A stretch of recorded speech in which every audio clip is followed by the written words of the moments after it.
মাথা খারাপ হওয়ার কারণে কওমি আলেমদের বিরুদ্ধে বিষোদ্গার করে, মাথা খারাপ হওয়ার কারণে একামতে দিনের ভ্রান্ত ব্যাখ্যা করে, মাথা খারাপ হওয়ার কারণে যদি নবীর বিবির বিরুদ্ধে কটূক্তি করে, এই মাথা খারাপটাকে দড়ি দিয়ে বেঁধে রাখো না কেন, মঞ্চে আনো কেন? এক বক্তা মিডিয়াতে শুনেছি বলেছে, কওমি আলেমদেরকে কটাক্ষ করে বলেছে এদের জ্ঞান নাকি চৌদেওয়ালে সীমাবদ্ধ। কওমি আলেমদের জ্ঞান চৌদেওয়ালে সীমাবদ্ধ, এই জন্য কওমি আলেমরা নাকি এই একামতে দিনের পথে বাধা হইয়া দাঁড়ায়। কি গুড়ার ডিম শিখছো তুমি একামতে দিন? কওমি আলিমরা একামতে দিনের পথে বাধা হয় না, একমাত্র কওমি আলিমরাই ইসলামের সহিহ আকীদা রক্ষা করে। এই সহিহ আকীদার একটু আল্লাহ কোরআনে একামতে দিন বলছেন। তো কওমি আলিমরা সহিহ আকীদা নষ্ট করে না সহিহ আকীদা রক্ষা করে? তাহলে তুমি ফালতু বক্তা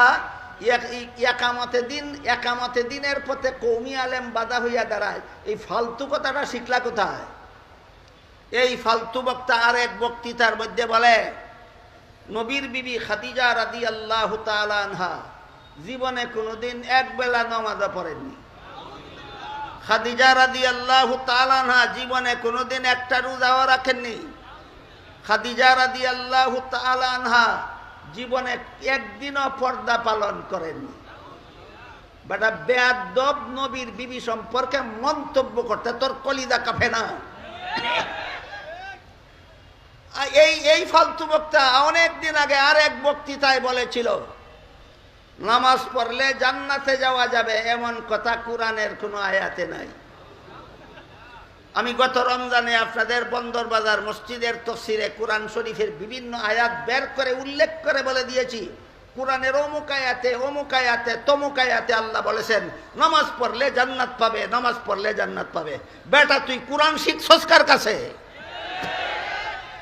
এই সমস্ত ফালতু কথা ইসলামের নামে একামতে দিনের নামে বলতে বলতে বলতে বলতে লাগাম ছাড়া হয়ে গেছে, তার শিরা হয়ে গেছে, দড়ি শিরার অবস্থা ধারণ করেছে। তারপরে যখন মানুষ তাকে গাঞ্জাখুর বলা শুরু করেছে, তখন তার পক্ষ থেকে কিছু লোকে প্রতিবাদ করা শুরু করেছে। যারা প্রতিবাদ করেছে এদের প্রতিবাদের পর্যালোচনায় আমি যেতে চাই না। শুধু তার একজন আইনজীবী, সে যখন জেলে ছিল তখন তার যে আইনজীবী জেল থেকে মুক্ত করার কাজ করেছিল, সেই আইনজীবী একটা কথা বলেছে, এটা আমার কাছে গ্রহণযোগ্য। সেটা হইল, এই বক্তারে নাকি বিগত সরকার জেলখানা নিয়ে দীর্ঘদিন পর্যন্ত অত্যন্ত কঠিনভাবে নির্যাতন করেছে, যে নির্যাতনের কারণে তার বর্তমানে ভারসাম্য, মাথার মস্তিষ্কের ভারসাম্য ঠিক নাই। আমার কাছে এইটা গ্রহণযোগ্য। এই ফালতু বক্তার আইনজীবী যে কারণ দর্শাইছে এটা আমার কাছে গ্রহণযোগ্য। মাথা খারাপ না হইলে নামাজ পড়ে জান্নাতে যাওয়া যাবে কোরআনের কোনো আয়াতে নাই, এমন ফালতু কথা বলতে পারে না। মাথা খারাপ না হইলে নবীর বিবি জীবনে কোনদিন নামাজ পড়েননি বলতে পারে না। মাথা খারাপ না হইলে নবীর বিবি কোনো একদিন একটা রোজাও রাখেননি বলতে পারে না। অথচ আপনাদের জানা থাকার কথা, 5 বেলার নামাজ ফরজ হওয়ার আগে সাহাবায়ে কেরাম এক বেলা নামাজ পড়তেন, সেটা হইল ফজরের নামাজ। তাহলে বিবি খাদিজা ফজরের নামাজ পড়েননি? তাহলে এক বেলা নামাজও পড়েন নাই। বেটা ফালতু তুই শিখলে কোত্থেকে? আমি তোরে দোষী না, তোর আইনজীবী কইছে তোর মাথা খারাপ। এরপরে রমজান মাসের রোজা ফরজ হওয়ার আগে আশুরার রোজা ওয়াজিব ছিল, এটা আপনাদের জানা থাকা দরকার। রমজানের রোজা ফরজ হওয়ার আগে আশুরার রোজা ওয়াজিব ছিল।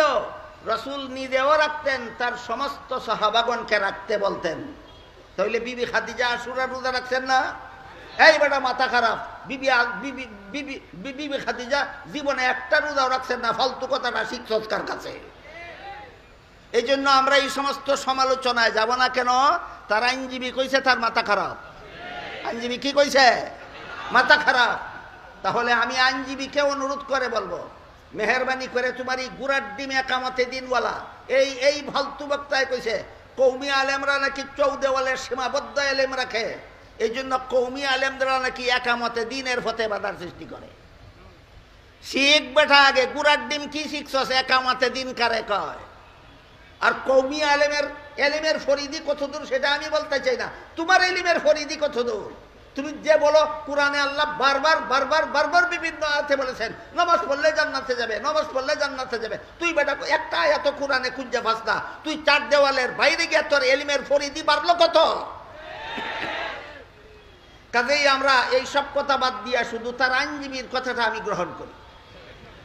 বলতেই পারে তার মাথা খারাপ, বলতেই পারে তার মাথা খারাপকে এখানে মঞ্চে মাইকের সামনে কেউ ধরবে?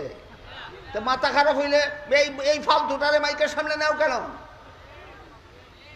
সত্যই যদি মাথা খারাপ হইয়া থাকে এই সমস্ত ফালতু কথা বলে, বলতেই পারে তার মাথা খারাপ, বলতেই পারে তার মাথা খারাপকে এখানে মঞ্চে মাইকের সামনে কেউ ধরবে? তো মাথা খারাপ হইলে এই ফালতুটারে মাইকের সামনে নেও কেন? সত্যই যদি মাথা খারাপ হইয়া থাকে এই সমস্ত ফালতু কথা বলে, মাথা খারাপ হওয়ার কারণে কওমি আলেমদের বিরুদ্ধে বিশুদ্ধার করে, মাথা খারাপ হওয়ার কারণে একামতে দ্বীনের ভ্রান্ত ব্যাখ্যা করে, মাথা খারাপ হওয়ার কারণে যদি নবীর বিবির বিরুদ্ধে কটূক্তি করে, এই মাথা খারাপটাকে দড়ি দিয়ে বেঁধে রাখো না কেন, মঞ্চে আনো কেন? হ্যাঁ, মঞ্চে আনার কারণ হইল মালপানি। মঞ্চে আমি জানি অনেক বক্তারা মঞ্চে যায় আপনাদের দিন শিক্ষা দেওয়ার জন্য নয়, মাল পানি কামাই করার জন্য। মাল পানি কামাই করার তাল তো ঠিক আছে, নবীর বিবির বেলায় মাথা খারাপ, নামাজ রোজার বেলায় মাথা খারাপ, কওমি আলেমদের বেলায় মাথা খারাপ, একামতে দ্বীনের অপব্যাখ্যার বেলায় মাথা খারাপ, মাল পানি কামানির সময় তো মাথা খারাপ না। এটারে বাংলায় কয় জাতে মাতাল তালে ঠিক। জাতে মাতাল তালে ঠিকের একটা গল্প আছে, আপনাদেরকে বলি। এক কৃষকের বাড়িতে একটা কলা গাছে কলার সরি বলেন আপনারা,